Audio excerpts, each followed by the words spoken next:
So over the past few years, you sat on the sidelines renting, seeing your rent prices go up and up and up while you're trying to work on your credit. You're trying to get some, maybe save some money for a down payment. You're trying to get all your ducks in a row to be able to buy your first house. And then what? Well, inflation spikes and everything else gets out of control and you just can't save enough money. But you're like, well, I fixed my credit. I got a good job. Is there any help for me? Any hope out there? Well, yes. There's what's called down payment assistance program. So let me go over the normal down payment assistance program that's out there and why you don't want to do that. And then I'm going to go over the one that's forgivable, that's basically free money to you guys. Okay. So the normal down payment assistance program consists of this.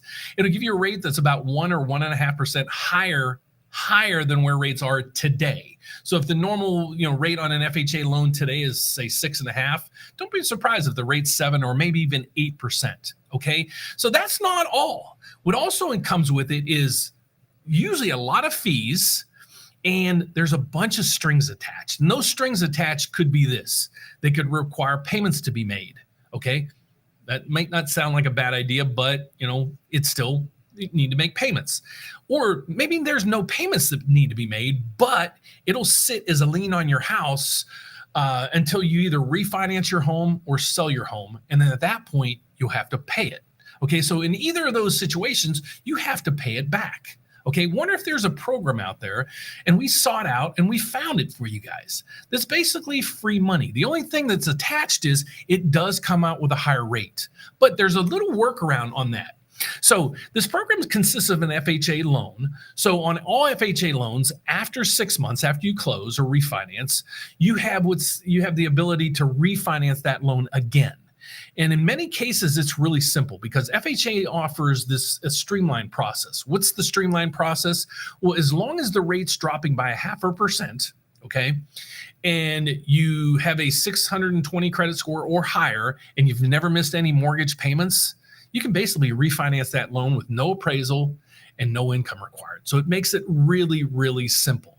So really on this one, you get a higher rate, but as soon as rates start coming back down, you can refinance and get out of it. Even if rates don't come down, remember, this rate comes with about a 1 or 1.5% higher rate than what's normally out there today.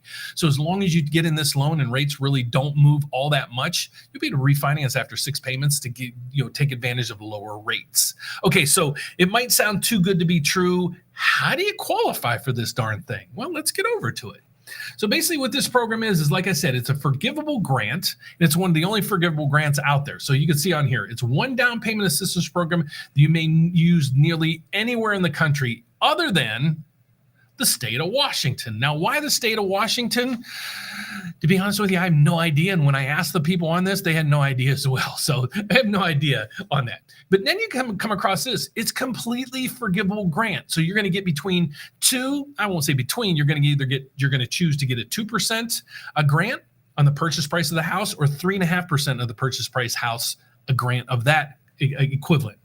But in this program, still, you can have what's called seller concessions. So you can see there, this may be combined with up to 6% seller concessions for closing costs.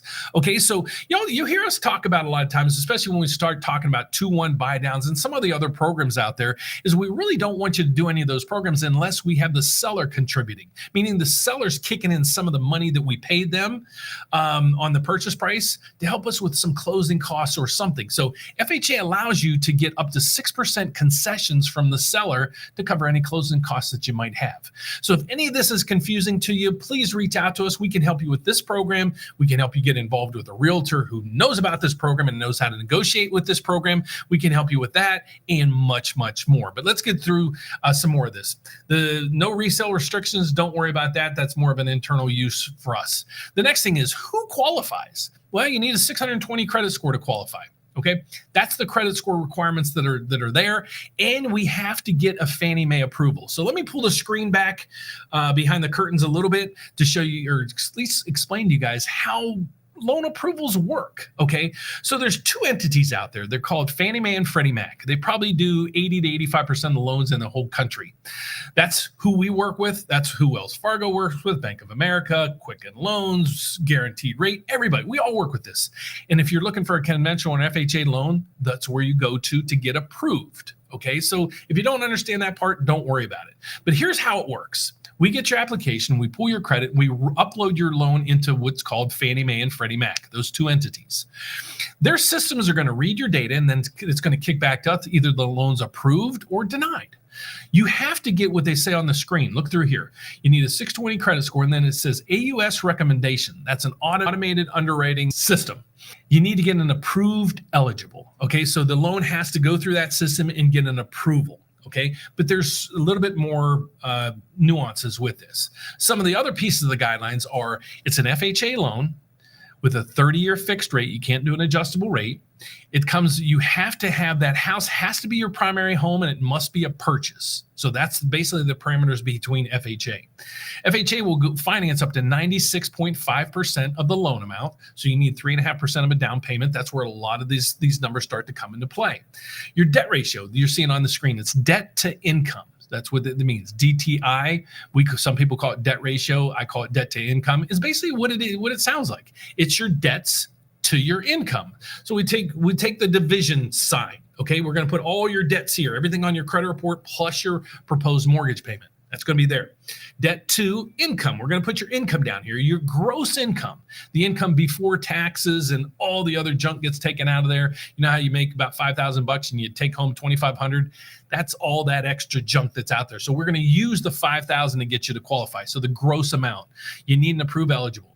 It is qualified. So you with FHA loans, in many cases, you can buy 3 and 4 unit buildings. In this program, you cannot. You can buy a 1 or 2 unit property. You also can buy a manufactured home all the way down to a single wide. So you can do a single wide and a multi-wide home, but it has to be permanently affixed to the property, and you need to own the property. Okay, so you can do it on there. You can do a condo, but the association has to be FHA approved, and you also can qualify if you're in a PUD. Now, the other parameters behind this is the programs that it works with. Like I said, it works with FHA. So the FHA programs that it qualifies for or with or through is the normal FHA. The normal FHA loan you think of is called a 203B. It's just a normal, when you're buying and refinancing homes, you use a 203B. But if you're rehabbing your loan or your home, you can get a 203K, and there's 2 types of that. It's limited and standard. What the limited is you can get up to $30,000 to basically do, I like to say TLC. You can paint the house, put the new appliances in, put new cabinets in, maybe put new carpet down, things like that. It's TLC. That's the limited, and you can get up to $30,000. If you need more than that, you're going to have to go with the FHA 203K standard that basically you can almost darn near rebuild your house. You can do structural differences. You can put on an addition. You can put on another layer. You can put in a basement. You can move walls. You can do all kind of things, and you can do it on that as well as an FHA repair escrow holdback. Programs that it's not eligible for is basically anything that's not FHA. That includes conforming loans, jumbo loans, non-QM loans, and a whole bunch of other things. So those are basically went through the guidelines, what kind of properties this goes to, and then let's get over to who's eligible for this darn thing. Well, this is where it gets a little bit tricky, but there's a lot more people than you can think of. So to be eligible for the program, the borrower must meet only one of these things down below. You need to be a first-time homebuyer. Again, you only have to meet one of these. First-time homebuyer, are you? Is this your first home ever? Well, then you're a first-time homebuyer. You're good to go. Well, wonder if you're not a first-time homebuyer. Well, you can be a buyer, but you haven't been vested in a property for at least 3 years. Okay, that deems you also a first-time homebuyer. You're currently retired or volunteer. Other parameters that make you eligible is your income. Is your income below 140% of the consensus income of your area? And I'm going to give you links to a lot of this stuff down below. And the next thing is underserved census tracts. There's underserved census tracts all over the country. Might be in your neck of the woods. Check this link down below to see if the property you're buying is in those areas. So let's dig in just a little bit further in these things. So who is basically considered a first-time home buyer? We kind of went through that. I kind of, let that one loose a little bit ago. You're considered a first-time home buyer if you've never had a home ever. is purchasing separate property. You will reside in the property, has no ownership in it. Look at the blue section down there. Has no ownership interest in a residential property during the 3 years preceding the date of the application, or is an individual who is a homemaker or single parent in a particular residency other than the former spouse during the 3-year date of the application. So if you were in a divorce process and you're still in the house that you're divorced from and you're trying to sell it and everything, you're exempt from this as well. So meaning you should be able to qualify for this program. Now, here's more and more people that qualify. You know, if you're in the military, you qualify, okay? And if you're a first responder, you should qualify. If you're an educator, should qualify. You're in the medical profession, you should qualify. And if you're a civil servant in federal, state, or local municipalities, you should qualify. Why do I say should? It's because these parameters change all the time, and it might not be deemed specifically. You might work at a hospital, but just your job title isn't deemed really a healthcare worker. So please set up a consultation with us. Down below, you're going to have a bunch of links. The first one I want you to do is, if you find interest in this and you're like, this could really help me, schedule a consultation with us. That's how we do that. And we have probably 30 a day that we do. And then I'm going to have links to a lot of this other stuff to find out, does your income qualify you?